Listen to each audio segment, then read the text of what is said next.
Hello അസ്സാം വലൈക്കും welcome back. ഇന്ന് നമുക്ക് ഈദ് സ്പെഷ്യൽ ആയിട്ടുള്ള അടിപൊളി ഡെസേർട്ട് റെഡിയാക്കി എടുക്കാം.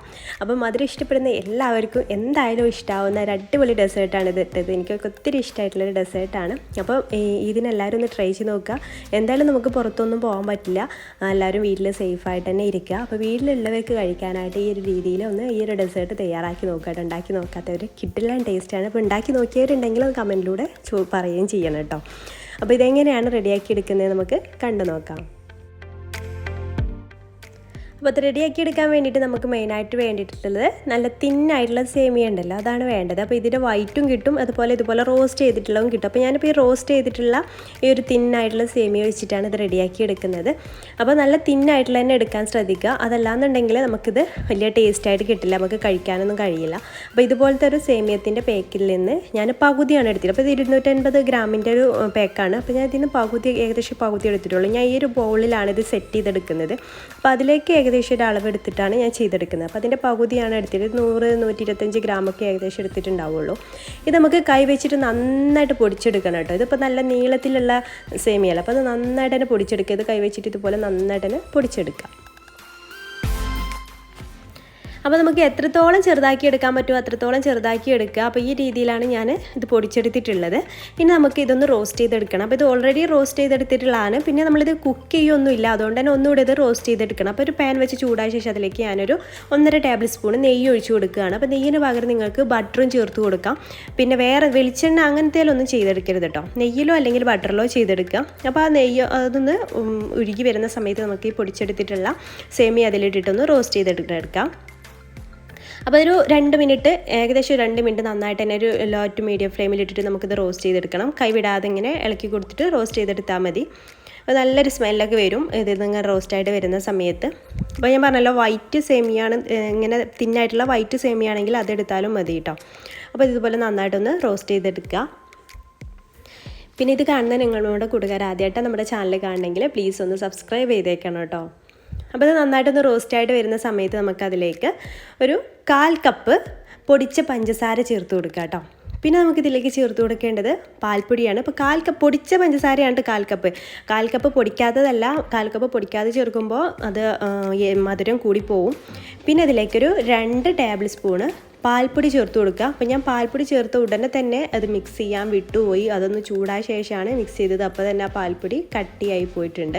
അപ്പോൾ അതൊന്ന് നന്നായിട്ടൊന്ന് മിക്സ് ചെയ്തിട്ട് ആ കട്ടകളൊക്കെ ഒന്ന് ഒഴിവാക്കണം. അപ്പോൾ അത് കുറച്ച് പണി പെട്ടു. അപ്പോൾ പാൽപ്പൊടി ഇട്ട ഉടനെ തന്നെ അത് മിക്സ് ചെയ്തിട്ട് എടുക്കണം കേട്ടോ. അപ്പോൾ എനിക്ക് പറ്റിയിട്ടുള്ളൊരു ഫോൾട്ടാണ്. അപ്പോൾ അത് നിങ്ങളുമായിട്ട് ഷെയർ ചെയ്യുകയാണ്. അപ്പോൾ പാൽപ്പൊടി ചേർത്ത ഉടനെ കുറച്ച് സമയം ഒന്ന് വെയിറ്റ് ചെയ്യരുത്, അപ്പോൾ തന്നെ അത് മിക്സ് ചെയ്തിട്ട് എടുക്കണം. അപ്പോൾ പാൽപ്പൊടിയും പഞ്ചസാരയൊക്കെ നന്നായിട്ട് തന്നെ ഇതിലിട്ടിട്ട് നന്നായിട്ട് മിക്സ് ചെയ്തെടുക്കുക. ഇതെല്ലാം കൂടെ നമ്മൾ എന്താ പറയുക റോസ്റ്റ് ചെയ്തലും അതുപോലെ ഇതൊക്കെ ചേർത്ത് മിക്സ് ചെയ്യലും ഒക്കെ കഴിയുമ്പോഴേക്കും ഏകദേശം ഒരു 5 മിനിറ്റോളം ഇതുപോലെ മിക്സ് ചെയ്ത് എടുക്കണം. അപ്പോൾ നല്ല ക്രിസ്പി ആയിട്ട് വരും നമ്മുടെ ഈ ഒരു സേമിയം. അപ്പോൾ നല്ല ക്രിസ്പി ആയിട്ടാണ് നമ്മുടെ ഈ ഒരു ഡെസേർട്ട് ഇരിക്കുക. മുകൾ ഭാഗത്തൊക്കെ നല്ല ക്രിസ്പി ആയിട്ട് കഴിക്കുമ്പോൾ നല്ല ക്രഞ്ചി ഫീലിംഗ് ആയിരിക്കും ഇത് ഉണ്ടാവുക കേട്ടോ. അപ്പോൾ ഇത് ഞാൻ റെഡിയാക്കി എടുത്തിട്ടുണ്ട്. ഇനി നമുക്കിത് സെറ്റ് ചെയ്യാനുള്ള ബൗളിലേക്ക് ഇതൊന്ന് സ്പ്രെഡ് ചെയ്ത് കൊടുക്കാം. അപ്പോൾ ഞാനൊരു ബോൾ, അപ്പോൾ നിങ്ങളുടെ കയ്യിൽ പുഡിംഗ് ട്രേ ഒക്കെ ഉണ്ടെങ്കിൽ, ഇങ്ങനെ സ്ക്വയറിലുള്ള പുഡിംഗ് ട്രേ ഒക്കെ ഉണ്ടെങ്കിൽ അതിലൊക്കെ വെച്ച് കൊടുക്കാം കേട്ടോ. എന്നിട്ട് ഇതുപോലെ ഒരു ഗ്ലാസ്സോ അങ്ങനെ എന്തെങ്കിലും വെച്ചിട്ട് നന്നായിട്ടൊന്ന് പ്രസ് ചെയ്തിട്ട് നന്നായിട്ട് അമർത്തിയെടുക്കണം. അത് നന്നായിട്ട് ഇങ്ങനെ പ്രസ് ചെയ്ത് കൊടുക്കാം. അത് ചൂടോടെ കൂട്ടം തന്നെ ഇങ്ങനെ പ്രസ് ചെയ്ത് കൊടുത്താൽ മതി. അപ്പോൾ അതവിടെ അമർന്ന് കിട്ടിക്കോളും. ഇനി 1/2 ലിറ്റർ പാലൊന്ന് തിളപ്പിക്കാനായിട്ട് വെക്കണം. അപ്പോൾ അത് തിളക്കുന്നതിന് മുമ്പായിട്ട് നമുക്കൊരു മിക്സ് റെഡിയാക്കി എടുക്കണം. അപ്പോൾ ഞാനിവിടെ 1.5 ടേബിൾ സ്പൂണ് കസ്റ്റേർഡ് പൗഡറും അതുപോലെ 1 ടേബിൾ സ്പൂണ് കോൺഫ്ലോറും ഒരു ബൗളിലേക്ക് എടുത്തിട്ട് നമ്മൾ തിളപ്പിക്കാനായിട്ട് വെച്ചിട്ട് പാലിൽ നിന്ന് ഇതിലേക്ക് കുറച്ച് ഒഴിച്ചിട്ട് അത് നന്നായിട്ട് കട്ടയില്ലാതെ മിക്സ് ചെയ്തിട്ട് എടുക്കണം കേട്ടോ. ഒട്ടും കട്ടയില്ലാതെ വേണം മിക്സ് ചെയ്തിട്ട് എടുക്കാൻ വേണ്ടിയിട്ട്. അപ്പോൾ പാല് തിളക്കുന്നതിന് മുമ്പായിട്ട് തന്നെ ഇത് മിക്സ് ചെയ്തിട്ട് മാറ്റി വെക്കുക. അതിനുശേഷം നമുക്ക് പാല് നന്നായിട്ടൊന്ന് തിളപ്പിച്ചെടുക്കാം. അപ്പോൾ പാല് തിളച്ച് വരുന്ന ആ ഒരു സമയത്ത് നമുക്കതിലേക്ക് പാൽപ്പൊടി ചേർത്ത് കൊടുക്കണം. അപ്പോൾ ഇതിലേക്ക് നമ്മൾ 1.5 ടേബിൾ സ്പൂണ് പാൽപ്പൊടിയാണ് ചേർത്ത് കൊടുക്കുന്നത്. അപ്പോൾ പാൽപ്പൊടിയും അതുപോലെ ഇനി നമുക്ക് ഇതിലേക്ക് ചേർക്കാനുള്ള കണ്ടൻസ് മിൽക്കൊക്കെയാണ്. അപ്പോൾ അതൊക്കെ നമുക്ക് ഊഹിച്ചാൽ തന്നെ അറിയാം എത്രത്തോളം റിച്ചായിട്ട് നല്ല ടേസ്റ്റി ആയിരിക്കും ഈ ഒരു ഡെസേർട്ട് ഇരിക്കുന്നതെന്ന്. അപ്പോൾ ഒരു 1.5 ടേബിൾ സ്പൂണ് പാൽപ്പൊടി കൂടി ചേർത്തിട്ട് നന്നായിട്ടൊന്ന് മിക്സ് ചെയ്യും. പാല് ചൂടായ ശേഷം മാത്രമേ പാൽപ്പൊടി ചേർത്ത് കൊടുത്താൽ മതി, അല്ലെങ്കിൽ കട്ട കെട്ടും. അപ്പോൾ അത് നന്നായിട്ടൊന്ന് മിക്സ് ചെയ്തിട്ട് എടുക്കുക. ഇനി നമുക്കിതിലേക്ക് 1/4 കപ്പ് കണ്ടൻസ് മിൽക്ക് ഒഴിച്ച് കൊടുക്കാം. 1/4 കപ്പ് ചേർത്ത് കൊടുത്താൽ മതി. പിന്നെ നമുക്ക് ഇതിലേക്ക് മധുരം വേണമെന്നുണ്ടെങ്കിൽ കുറച്ച് മധുരം കൂടെ ചേർത്ത് കൊടുക്കണം. അപ്പോൾ നിങ്ങൾക്ക് ഫുള്ളായിട്ട് കണ്ടൻസ് മിൽക്കാണ് വേണ്ടതെന്നുണ്ടെങ്കിൽ ഒരു 1/2 കപ്പ് വരെ കണ്ടൻസ് മിൽക്ക് ചേർത്ത് കൊടുക്കാം കേട്ടോ. പക്ഷേ ഓവർ ആവാതിരിക്കാൻ നിങ്ങളുടെ മധുരത്തിനനുസരിച്ച് ചേർത്ത് കൊടുക്കുക. 1/2 കപ്പ് അല്ലെങ്കിൽ ഏകദേശം 1/3 കപ്പൊക്കെ മതിയാവും. അപ്പോൾ അതും ചേർത്തിട്ട് നന്നായിട്ടൊന്ന് മിക്സ് ചെയ്തിട്ടെടുക്കുക. അപ്പോൾ പാലൊക്കെ നന്നായിട്ട് തിളച്ച് വന്നിട്ടുണ്ട്. ഇനി മധുരം നോക്കിയിട്ട് പഞ്ചസാര വേണമെങ്കിൽ ചേർത്ത് കൊടുക്കുക. അപ്പോൾ ഞാനിതിലേക്കൊരു 1/4 കപ്പ് കൂടെ പഞ്ചസാര ചേർത്ത് കൊടുക്കുന്നുണ്ട് കേട്ടോ. പൊടിക്കാത്ത പഞ്ചസാരയാണ് 1/4 കപ്പ് ചേർത്ത് എടുത്തിട്ടുള്ളത്. അതും കൂടി ചേർത്തിട്ട് നന്നായിട്ടൊന്ന് മിക്സ് ചെയ്തെടുക്കുക. അപ്പോൾ ഇത് കറക്റ്റ് മധുരമായിരുന്നു, ഒരു 1/4 കപ്പും കൂടെ ചേർത്ത് കൊടുത്തപ്പോൾ. പിന്നെ അതിലേക്ക് നമ്മൾ നേരത്തെ റെഡിയാക്കി വെച്ചിട്ടുള്ള ആ ഒരു കസ്റ്റേർഡ് മിക്സ് ഉണ്ടല്ലോ, അത് കുറേശ്ശെ ചേർത്തിട്ട് ഇങ്ങനെ മിക്സ് ചെയ്ത് കൊടുക്കുക. പെട്ടെന്ന് തന്നെ അത് കട്ടിയാവും, അതുകൊണ്ട് തന്നെ കുറേശ്ശെ വേണം ചേർത്ത് കൊടുക്കാനായിട്ട്. എന്നിട്ട് പെട്ടെന്ന് തന്നെ ഇളക്കി കൊടുക്കുകയും വേണം. ഒരു ലോ ഫ്ലെയിമിലിട്ടിട്ട് വേണം ഇത് ചെയ്തെടുക്കാൻ വേണ്ടിയിട്ട്. പെട്ടെന്ന് തന്നെ അത് തിക്കായിട്ട് വരും. അപ്പോൾ നമ്മൾ ലോ ഫ്ലെയിമിലിട്ടിട്ട് വേണം ഇത് മിക്സ് ചെയ്തിട്ട് റെഡിയാക്കി എടുക്കാൻ വേണ്ടിയിട്ട്. അപ്പം മുഴുവനായിട്ട് ഇതുപോലെ ഒഴിച്ച് കൊടുത്തിട്ട് മിക്സാക്കി എടുക്കുക. അത് നന്നായിട്ടൊന്ന് കുക്കായി വരണം. അത് നന്നായിട്ട് തിളച്ച് വരുന്ന ഒരു സമയത്ത് നമുക്ക് ഫ്ലെയിം ഓഫ് ചെയ്യാം. അത് പെട്ടെന്ന് തന്നെ സെറ്റായി കിട്ടും. ചൂടാറുന്നതിനനുസരിച്ച് ഇത് സെറ്റായി പോകും. അപ്പോൾ അതിന് മുന്നേ തന്നെ നമ്മൾ റെഡിയാക്കിയിട്ടുള്ള ബൗളിലേക്ക് ഇത് സെറ്റാക്കാനായിട്ട് വെക്കുകയും വേണം. ഒരു തിക്കായിട്ടുള്ളൊരു രൂപത്തിലാണ് ഈ ഒരു മിക്സ് കിട്ടുക.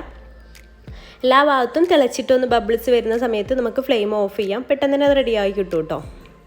അപ്പോൾ അതാ ഈ ഒരു തിക്നെസ്സിലാണ് നമ്മുടെ ഈ ഒരു മിക്സ് കിട്ടുക. ഇനി നമ്മൾ ചെയ്യേണ്ടത്, നമ്മൾ റെഡിയാക്കിയിട്ടുള്ള ഈ ഒരു ബൗൾ ഉണ്ടല്ലോ, അതിലേക്ക് ഇത് കുറേശ്ശെ ഒഴിച്ചു കൊടുക്കാം. നമ്മൾക്ക് എത്രത്തോളം തിക്നെസ്സിൽ ഇത് വേണോ അതിനനുസരിച്ച് ഒഴിച്ചു കൊടുക്കുക. അപ്പോൾ ഞാൻ പറഞ്ഞല്ലോ വേറെ ഐസ്ക്രീം ബൗളിൽ ഇത് സെറ്റ് ചെയ്തെടുക്കുന്നുണ്ട്.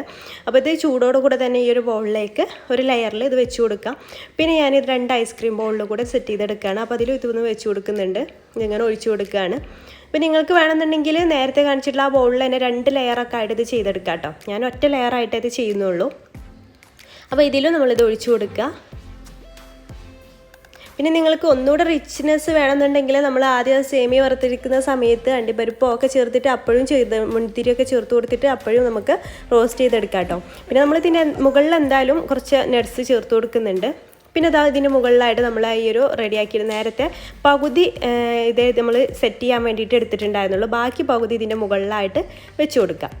മുകളിലായിട്ട് ഇതുപോലെ സ്പ്രെഡ് ചെയ്ത് കൊടുക്കുക. നമ്മൾ ആദ്യം എടുത്തിട്ടുള്ളതാണ് കൂടുതൽ, അടിയിൽ വെക്കുന്ന ലെയറാണ് ഏറ്റവും കൂടുതൽ വേണ്ടത്. മുകളിൽ അത്ര കൂടുതൽ ലെയേഴ്സായിട്ട് വെക്കേണ്ട, ജസ്റ്റ് ഒന്ന് എല്ലാ ഭാഗവും കവർ ചെയ്യാൻ വേണ്ടി മാത്രം സേമിയ വെച്ച് കൊടുത്താൽ മതി.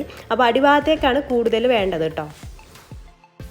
ഇനി ഇതിൻ്റെ മുകൾ ഭാഗം ഒരു സ്പാച്ചിൽ ഉപയോഗിച്ചിട്ട് ജസ്റ്റ് ഒന്ന് ഇതുപോലെ ഒന്ന് പ്രസ് ചെയ്ത് കൊടുക്കുക. ഓവറായിട്ട് പ്രസ് ചെയ്ത് കൊടുക്കൊന്നും വേണ്ട, അതൊന്ന് ടച്ചായി കിട്ടാൻ വേണ്ടി മാത്രം ഒന്ന് പ്രസ് ചെയ്ത് കൊടുത്താൽ മതി. അതിനുശേഷം ഇതിൻ്റെ മുകളിലായിട്ട് നമുക്ക് ഇഷ്ടമുള്ള നട്ട്സൊക്കെ ചേർത്തിട്ട് ഡെക്കറേറ്റ് ചെയ്ത് കൊടുക്കാം. ഡെക്കറേഷൻ മാത്രമല്ല, ഇത് കൂട്ടി കഴിക്കുമ്പോൾ നല്ലൊരു ടേസ്റ്റാണ്. അപ്പോൾ പിസ്തയോ ബദാമോ ഏത് വേണമെങ്കിലും നിങ്ങൾക്ക് ചേർത്ത് കൊടുക്കാം. അപ്പോൾ ഞാൻ കുറച്ച് ബദാം ഒന്ന് ക്രഷ് ചെയ്തിട്ടാണ് ഇതിൻ്റെ മുകളിലായിട്ട് ഇട്ട് കൊടുക്കുന്നത്. അത് ഇനി നമുക്കിത് ചെയ്യേണ്ടത് ഒന്ന് തണുത്ത ശേഷം ഫ്രിഡ്ജിൽ വെച്ചിട്ട് 2 മണിക്കൂർ സെറ്റാക്കിയ ശേഷം വേണം എടുക്കാനായിട്ട്. അപ്പോൾ സെറ്റായതിന് ശേഷം ഇത് സെർവ് ചെയ്യുകയാണെന്നുണ്ടെങ്കിൽ അടിപൊളി ടേസ്റ്റാണ്. തണുത്തതിന് ശേഷം കേട്ടോ കഴിക്കാൻ നല്ല ടേസ്റ്റ്. നമ്മളിത് എടുക്കുന്ന സമയത്ത് ഈ അടിഭാഗത്തെ ലെയറും കൂടി കൂട്ടിയിട്ട് 3 ലെയർ ഒരുമിച്ച് വേണം എടുക്കാനായിട്ട്. കണ്ടോ, സെൻറ്ററിലുള്ള പോർഷന് ഒരു പുഡിങ് രീതിയിലാണ് നമുക്ക് കിട്ടുക. ഇതിലെ മുകൾ ഭാഗത്ത് അടിഭാഗത്തൊക്കെ ലെയർ നല്ല ക്രഞ്ചി ആയിട്ടുള്ള സംഭവം കൂടെയാണ്. അപ്പോൾ നല്ല അടിപൊളി ടേസ്റ്റാണ് ഇത് 3ഉം കൂടെ കൂട്ടി കഴിക്കുന്ന സമയത്ത്, 3 ലെയേഴ്സും കൂടി കൂട്ടി കഴിക്കുന്ന സമയത്ത്. അപ്പോൾ എന്തായാലും ഒന്ന് ട്രൈ ചെയ്ത് നോക്കാം. അതുപോലെ ഇതിന് നമ്മളൊന്നും പുറത്ത് പോകുന്നുണ്ടാവില്ല, എന്നാലും വീട്ടിലുള്ളവർക്ക് കഴിക്കാൻ എന്തായാലും ഒന്ന് ട്രൈ ചെയ്തിട്ട് ഫീഡ്ബാക്ക് അറിയിക്കാം കേട്ടോ.